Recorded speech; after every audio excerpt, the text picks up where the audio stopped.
Hey, I'm Sean. Welcome to Darling. So we have a different DJ every night, and they DJ from 5:30 to 9:30, and that's when I'm in the kitchen, and as soon as 9:30 hits, I'm on the turntables.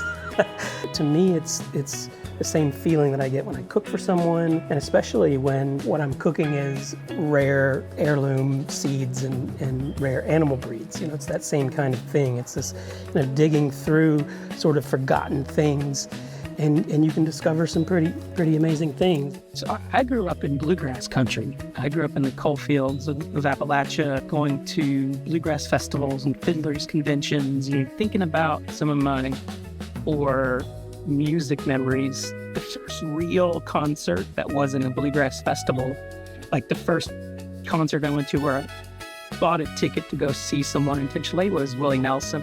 I remember sitting there and I looked over and both my mother and my grandmother were just weeping like crazy.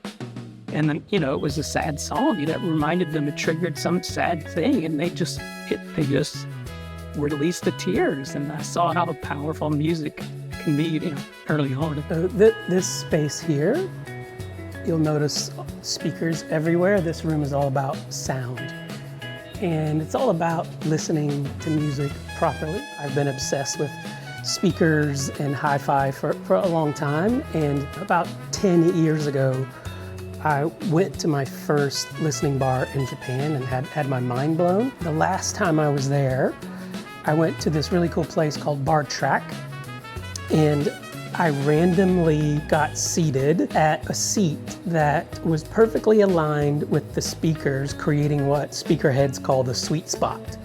And I was sitting there having a drink, listening to the music, and it hit me in a way that I really fell in love with music again and with sound. I asked what those speakers were. These must be magical speakers, and they're called tannoid. So this is a shrine to that experience. The sensory data that happens in here is we want to focus as much on what you're smelling, what you're seeing, what you're tasting. We want to focus as much on what you're hearing.